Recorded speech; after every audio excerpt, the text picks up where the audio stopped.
નમસ્કાર, સીએનબીસી બજારની ખાસ રજૂઆત દીપોત્સવ સ્પેશિયલ પ્રોપર્ટી ગુરુમાં હું જર્નાલ કંટી આપનું સ્વાગત કરું છું.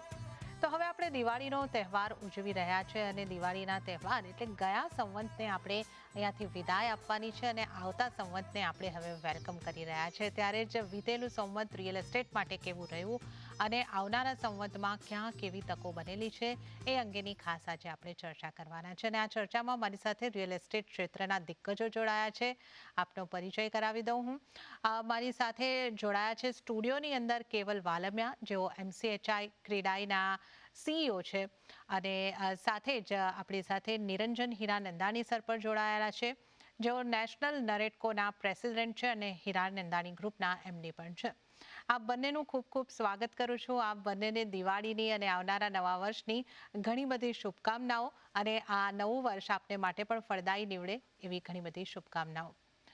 ત્યારે જ નિરંજન સર, સૌથી પહેલા ચર્ચાની શરૂઆત આપની સાથેથી કરીએ કે આપણે આ દિવાળીના દિવસે આપણી પરંપરા રહી છે, આપણે દર વર્ષે આ દિવસે મળતા હોઈએ છીએ અને ખાસ જે આપણે ડિસ્કશન કરતા હોઈએ છીએ કે ગયા સંવતથી આ સંવત કેવું રહ્યું. તો આપ કઈ રીતે જોઈ રહ્યા છો વીતેલા એક વર્ષને, રિયલ એસ્ટેટ માટે આ વર્ષ કેવું રહ્યું? દિવાળી મુબારક તમને, જન્નત, અને તમારા બધા વ્યુઅર્સને પણ.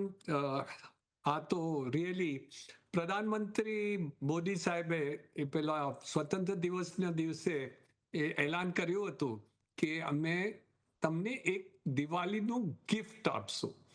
એન્ડ એ અમને એક નહીં, ઘણા બધા ગિફ્ટ આપી દીધા છે.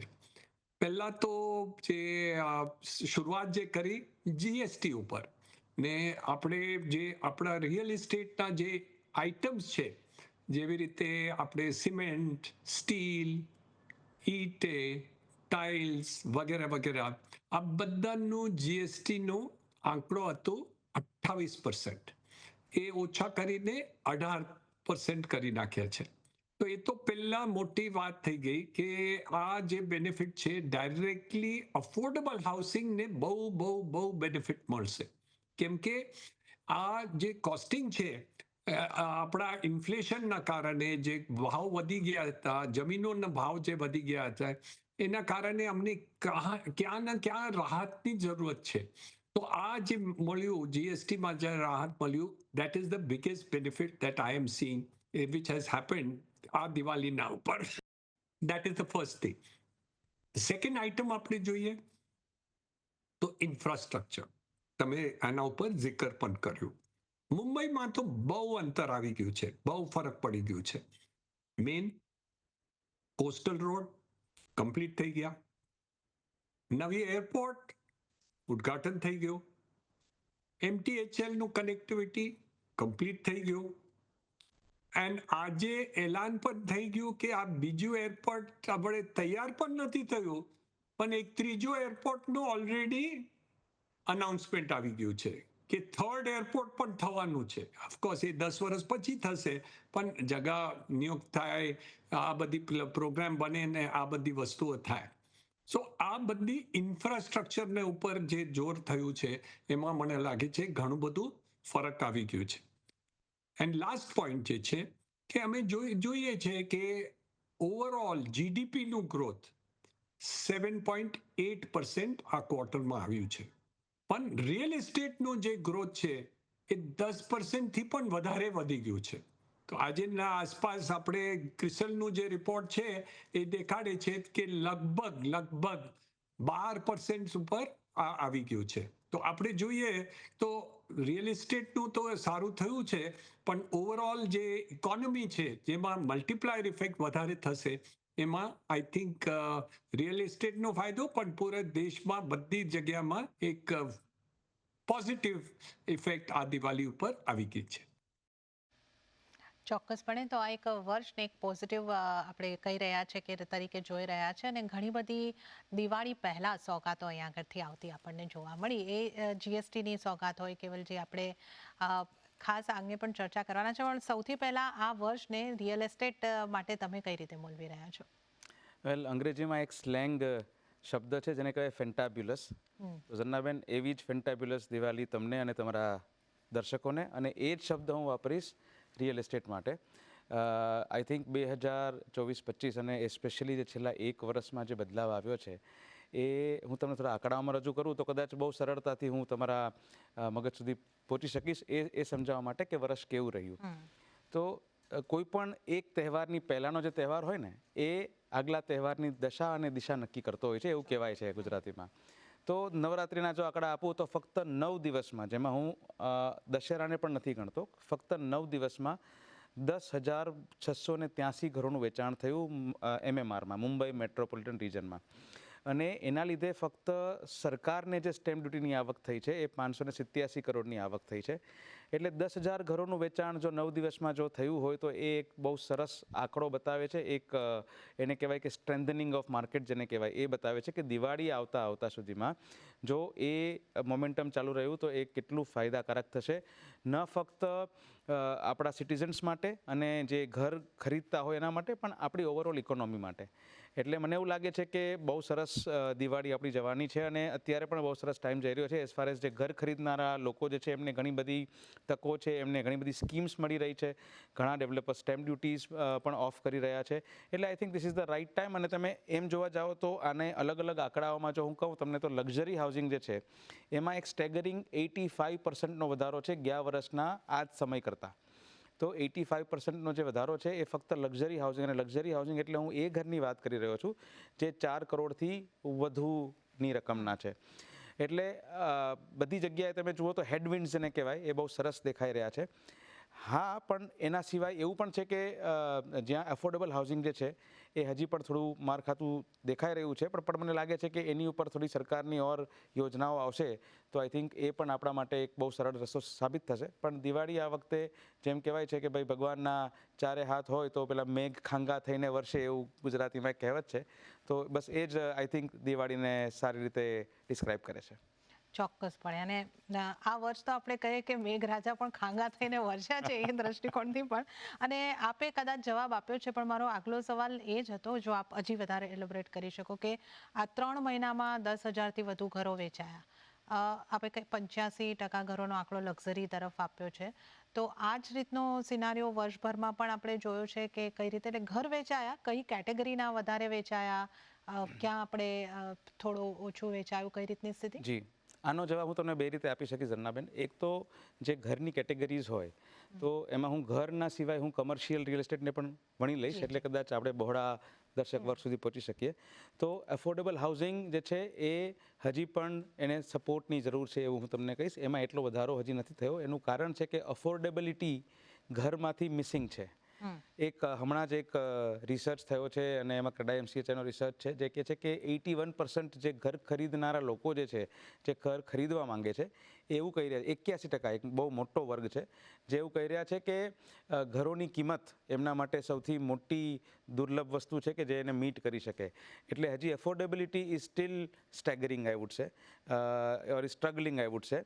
એનું કારણ છે કે આપણે જે ઘરો ઉપર જે પ્રીમિયમને બધું ભરતા હોઈએ છીએ એ હજી પણ યથાવત છે. એટલે જે અફોર્ડેબલ ઘર જેને કહેવાય કે જે 60 લાખથી નીચેના ઘર હોય ત્યાં હજી સ્ટ્રગલ જોવા મળી રહી છે, કારણ કે એટલા ઘરો માર્કેટમાં આવી જ નથી રહ્યા. અફોર્ડેબલ ઘર જ નથી રહ્યા એટલા બધા. અને એની સામે તમે જુઓ તો લક્ઝરી હાઉસિંગ જે છે, જેમ મેં તમને કીધું એમ કે એમાં 85%નો જે સ્ટેગરિંગ વધારો નોંધાયો છે છેલ્લા એક વર્ષમાં, એ આપણને એવું બતાવે છે કે લોકોને ક્વોલિટી, ટાઈમલી કન્સ્ટ્રક્શન અને લક્ઝરી એમાં વધારે ઇન્ટરેસ્ટ છે અને એના માટે લોકો પૈસા ખર્ચ કરવા તૈયાર છે. તો એ એક સેગમેન્ટ એવું થઈ ગયું છે જે બહુ સ્ટ્રોંગલી આગળ વધી રહ્યું છે. અને એની સામે તમે જો કમર્શિયલ રિયલ એસ્ટેટ પણ જુઓ તો એ તમે જગતના મેક્રો ઇકોનોમિક વલણને જોશો તો ભારતમાં એ જેટલું દિવસે ન વધે એટલું રાત્રે વધે, અને જેટલું રાત્રે ન વધે એટલું દિવસે વધી રહ્યું છે. કમર્શિયલ રિયલ એસ્ટેટમાં જે અત્યારે ડિમાન્ડ છે, જે અત્યારે એમનું જે વેચાણ થઈ રહ્યું છે, એ કદાચ અમે ક્યારેય જોયેલું નથી. એટલે હું ઓવરઓલ કહીશ કે આ એક વર્ષ ખૂબ જ સારું ગયું છે. ગવર્મેન્ટની ઘણી બધી સ્કીમ્સ આવી છે, ચાહે મુંબઈની જો વાત કરીએ તો MHADA હોય કે પછી BMC હોય, તો એમણે અલગ અલગ જે ડેફરમેન્ટ ઓફ પ્રીમિયમ્સ વગેરે જે એમણે જે સ્કીમ્સ વચ્ચે વચ્ચે મૂકી છે, એનાથી પણ ઘણો ફાયદો થયો છે ઘરોની કિંમતને કાબૂમાં રાખવાનો. અને સૌથી મોટો ધન્યવાદ તો હું કરીશ કે ભાઈ ગવર્મેન્ટ ઓફ ઇન્ડિયાનો, જેમણે ગ્લોબલ સિનારીઓ અલગ હોવા છતાં પણ આપણી ઇકોનોમીને સ્ટ્રોંગ રાખી છે, ઘરોની કિંમતો સ્થિર રાખી છે, બેન્ક્સે પોતાના વ્યાજ દર સ્થિર રાખ્યા છે, અને એના લીધે મોમેન્ટમ આવ્યું છે ઘરોના વેચાણમાં. ચોક્કસપણે. તો અહીંયા આગળથી આપણે ઘરોના વેચાણ હોય એ અહીંયા આગળથી આપણે રેસિડેન્શિયલની ઘરોની પણ વાત કરી અને કમર્શિયલ રિયલ એસ્ટેટની પણ વાત કરી કે જેને માટે એક બહુ જ સારા વેચાણના આંકડા આપણે કહી શકીએ આ વર્ષ દરમિયાન આવતા અહીંયા આગળથી જોયા છે. નિરંજન સર, આપ જણાવી રહ્યા હતા કે આપણે બીજા એરપોર્ટનું તાજેતરમાં જ આ સંવતના અંત પહેલા આપણે ઉદ્ઘાટન થતા જોયું છે અને આવતા સંવતમાં પહેલી ઉડાન પણ આપણે ભરી લેશું આ વર્ષની શરૂઆત થતાની સાથે જ. તો આ જે એરપોર્ટની આસપાસનો એરિયા છે પનવેલમાં આપની પણ ઘણી મોટી ટાઉનશીપ આપ ધરાવો છો આપની છે. તો અહીંયા આગળથી આપ કઈ રીતે જોઈ રહ્યા છો કે આ એરપોર્ટના શરૂ થવાથી નવી મુંબઈ પનવેલ આ વિસ્તારના રિયલ એસ્ટેટને કેટલો ફાયદો થશે કે ઓલરેડી થઈ ચૂક્યો છે? જનની હું તમને શું કહું, આમાં તો અમે ઇંતજાર 10 વર્ષથી કરતા હતા કે અહીંયા એરપોર્ટ આવશે તો ક્યારે શું થશે. તો આપણે ત્યાં આપણે નહીં, બીજા પણ જે ડેવલપમેન્ટ છે, સિટકો ગવર્મેન્ટની ઓથોરિટી છે, નૈનાનું જે ડેવલપમેન્ટ છે, MSRDCનું ડેવલપમેન્ટ છે, આ બધી રેલવેઝનું જે ડેવલપમેન્ટ કર્યા રહે છે, વોટર ટ્રાન્સપોર્ટનું કનેક્શન જે થયું છે, એરપોર્ટનું કનેક્શન થઈ ગયું છે, પોર્ટમાં બધું વિસ્તાર થયું છે. તો આ બધી તમે જોવા જઈએ તો મને લાગે છે કે જે ડેવલપમેન્ટ અહીંયા મુંબઈ 3.0 ને આ એરિયામાં આવશે એરપોર્ટની આજુબાજુમાં 10, 15, 20 કિલોમીટર 30 કિલોમીટરની આજુબાજુમાં થશે, એ તો I think it will be revolutionary, ક્રાંતિકારી થશે. નોટ ડેવલપમેન્ટ પણ ક્રાંતિકારી ડેવલપમેન્ટ. તો આ બધી વસ્તુઓ એરિયામાં આપણે એક્સપેક્ટ કરીએ છીએ કે હોટેલ્સ આવશે, એક ડેસ્ટિનેશન આવશે, આઈટીનું ડેવલપમેન્ટ થશે, એક એજ્યુકેશન સેન્ટર 250 એકરમાં નિયુક્ત કર્યું છે. ઓવરઓલ બીજા જે મોટા ડેવલપર્સ બધા આવી ગયા છે અહીંયા એરિયામાં, અદાની સાહેબ આવ્યા છે, વાધવા છે, L&T છે, ગોદરેજ છે, અમે છીએ. તો આ બધી વસ્તુઓમાં ઘણું બધું ફરક આવી ગયું છે. આજુબાજુમાં જે બીજા સેન્ટર થયા છે જેવી રીતે અલીબાગ છે, એમાં પણ જે વિસ્તાર થયો થશે એ આઈ થિંક અનઇમેજિનેબલ થશે. બીજા 5 વર્ષમાં જે આઈ થિંક ડેવલપમેન્ટ થશે લગભગ જોવાલાયક થશે. કેવલ સર, હવે ખાસ આપની પાસેથી જાણવાનું હતું કે ઘણું બધું ઇન્ફ્રાસ્ટ્રક્ચર ડેવલપમેન્ટ આ એરપોર્ટની મુંબઈ માટે આપણે વાત કરી, મુંબઈમાં બીજા બધા પણ ઘણા આવ્યા અને મહારાષ્ટ્ર હોય, ગુજરાતમાં પણ ઇન્ફ્રાસ્ટ્રક્ચર પર ખાસું એવું ધ્યાન સરકાર દ્વારા આપવામાં આવ્યું છે. ઘણું બધું ડેવલપમેન્ટ ઓવરઓલ થયું છે. તો આ બધા ઇન્ફ્રાસ્ટ્રક્ચરના ડેવલપમેન્ટથી કયા માઇક્રો માર્કેટ્સને ફાયદો મળશે, કઈ રીતનું ગ્રોથ, અગર જો આપણે માઇક્રો માર્કેટ્સ વાઇઝ જોવો હોય તો આપ જોઈ રહ્યા છો? ચોક્કસ. એવી એક કહેવત છે જમનાબેન કે રિયલ એસ્ટેટ ત્યાં જ વિકસે જ્યાં જ્યાં ઇન્ફ્રાસ્ટ્રક્ચર વિકસતું હોય છે. એનું ક્લાસિક એક્ઝામ્પલ તમને હું આપું છું.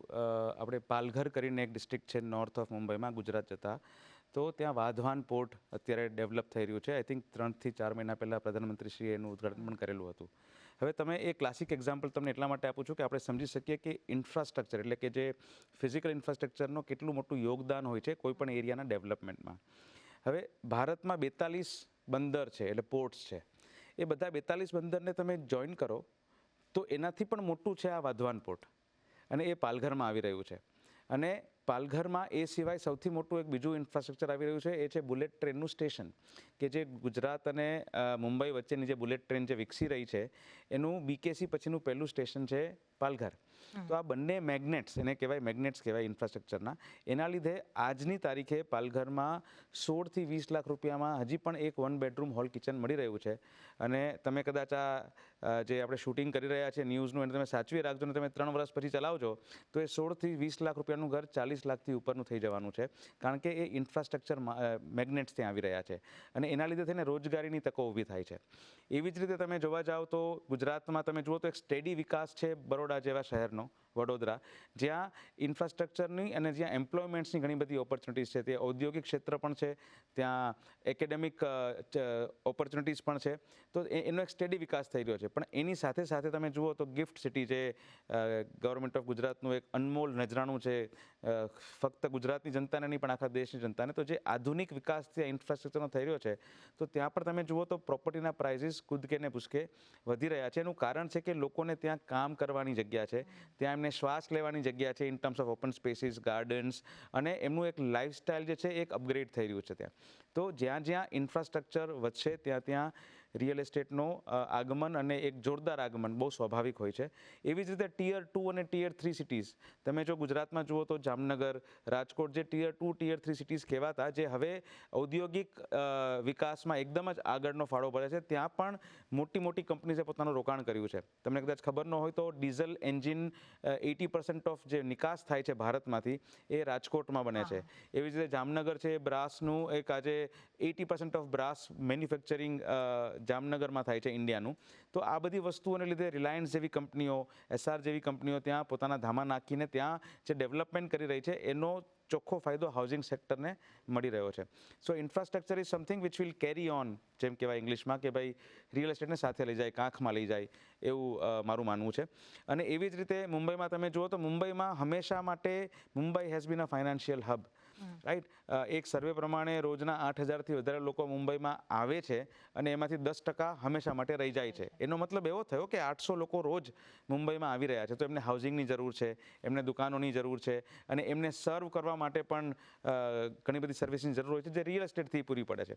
સો જ્યાં જ્યાં તમને એમ્પ્લોયમેન્ટની ઓપોર્ચ્યુનિટી હશે, જ્યાં જ્યાં ઇન્ફ્રાસ્ટ્રક્ચર હશે, ત્યાં રિયલ એસ્ટેટનો વેગ સ્વાભાવિક છે.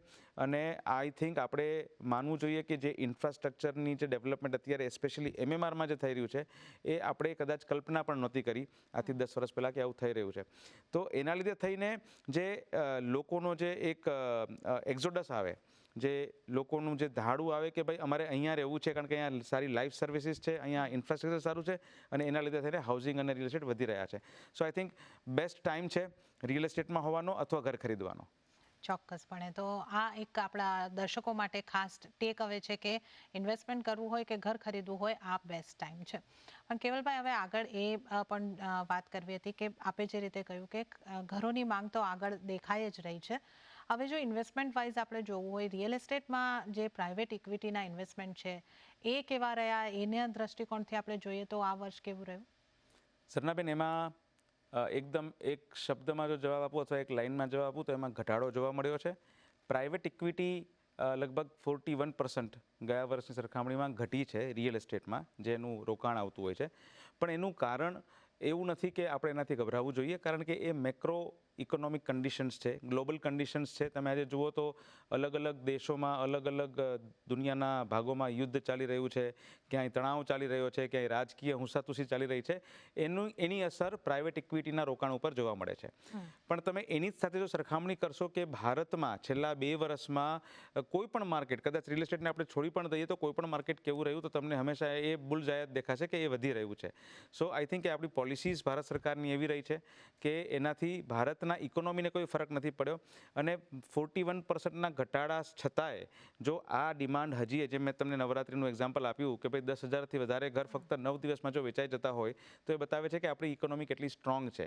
યસ, ચિંતાનું કારણ છે લાંબા ગાળા માટે, કારણ કે જો પ્રાઇવેટ ઇક્વિટી ઘટતી જાય તો ધીરે ધીરે એની અસર માર્કેટમાં ચોક્કસ જોવા મળે. પણ મને એવું લાગે છે કે જે રીતે આપણી સ્ટ્રોંગ ડિમાન્ડ છે અત્યારે રિજનલ માર્કેટ્સમાં, સ્પેશિયલી તમે નોર્થ ઇન્ડિયા જુઓ, દિલ્હી જુઓ, ગુરુગ્રામ જુઓ, નોઈડા જુઓ, તો ત્યાં પણ આ જ હાલત છે કે જ્યાં ડિમાન્ડ વધતી જઈ રહી છે. યસ, એક વસ્તુ ખાસ છે કે ઇન્વેસ્ટમેન્ટ કરવા માટે સાવચેતીની ચોક્કસ જરૂર છે. જે બ્રાન્ડેડ ડેવલપમેન્ટ્સ હોય, જે ક્વોલિટી ડેવલપમેન્ટ્સ હોય, જે ગ્રીન ડેવલપમેન્ટ્સ હોય, એને ચોક્કસપણે એપ્રિસિએશન આગળ જઈને મળવાનું જ છે. એટલા માટે થઈને પ્રાઇવેટ ઇક્વિટીમાં ઘટાડા છતાં પણ મને જરા પણ ચિંતાની જરૂર લાગતી નથી. ઓકે, તો પ્રાઇવેટ ઇક્વિટીના રિયલ એસ્ટેટમાં રોકાણમાં ઘટાડો છે, પણ અત્યારે એટલી મોટી ચિંતાનો વિષય નથી. પણ કોશિયસ રહીને તમારું રોકાણ યોગ્ય જગ્યાએ થાય એનું ખાસ તમારે ધ્યાન રાખવાનું રહેશે. અને હવે જે આપણે સંવત ટુ સંવત મૂલવતા હોઈએ છીએ એસેટ ક્લાસને, ત્યારે હીરાનંદાની સર, તમારી પાસેથી એ જાણવું છે કે આવનારા વર્ષ અને માટે જો આપણે અનુમાન કરવું હોય, આવનારું વર્ષ રિયલ એસ્ટેટ માટે કેવું રહી શકે? સો ત્રણ વસ્તુ છે. Number 1, reserve bank of India જે આંકડા ઓછા કર્યા આ વર્ષમાં ઇન્ટરેસ્ટ રેટમાં, એ 100 બેસિસ પોઈન્ટ થયો છે. અમે એક્સપેક્ટ કરીએ છીએ કે 2026ની અંદર બીજા 100 બેસિસ પોઈન્ટ ઓછા થશે જ. કદાચિત વધારે પણ કરે પણ મને લાગે છે કે એસ્ટિમેશન અમે કરીએ છીએ કે લગભગ 100 બેસિસ પોઈન્ટ્સ ઓછા થઈ જશે. તો that will be a big Philip to the economy. બીજી વાત છે કે ઓવરઓલ આપણે જોવા જઈએ તો એગ્રીકલ્ચરનું આઉટપુટ પણ સારું થયું છે. ઓફકોર્સ સર્ટેન એરિયાઝમાં ફ્લડિંગ વધારે થયું છે, ત્યાં નુકસાન થયા છે, પણ ઓવરઓલ જોવા જઈએ તો રૂરલ એરિયાઝની ઓવરઓલ ઇન્કમ વધી જશે. So that is the second major point to do that. Third point, જે નેશનલ હાઈવેઝનું કન્સ્ટ્રક્શન ચાલે છે, this is almost 30 kilometers plus per day construction ચાલે છે. પ્લસ અમારા પાસે એરપોર્ટ બધા ખુલશે. આ તો નવી મુંબઈ એરપોર્ટ ખુલી ગયા છે and become operational by December. પણ બીજા ઓવરઓલ કન્ટ્રીમાં, દેશમાં તમે જોવા જઈએ તો જાવર એરપોર્ટ પણ ખોલવાના છે નેક્સ્ટ યર. બીજા એરપોર્ટ પણ ખુલશે. એન્ડ ઇન્ડિયાનું જે ઇન્ટરનલ ટ્રાન્સપોર્ટ છે એ પણ વધી જશે. So we are doubling the number of airports in 5 years in India. And 1000થી વધારે અમે ઇન્ટરનેશનલ પ્લેન્સનું ઓર્ડર કર્યું છે.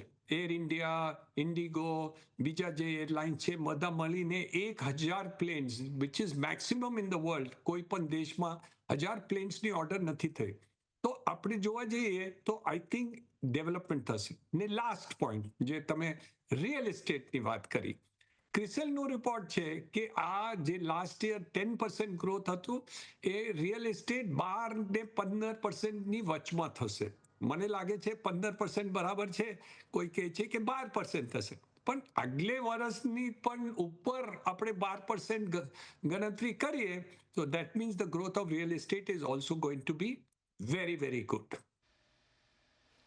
જી, તો એ આવનારા વર્ષમાં ગ્રોથની તો ઘણી આશાઓ છે. કેવલજી, થોડો સંક્ષિપ્તમાં પણ મહત્વના મુદ્દા છે એટલે મારે સ્પર્શી લેવા છે. એક તો હોમ બાયર સેન્ટિમેન્ટ કેવા રહ્યા અને આપ પણ આવનારા વર્ષને કઈ રીતે જોઈ રહ્યા છો?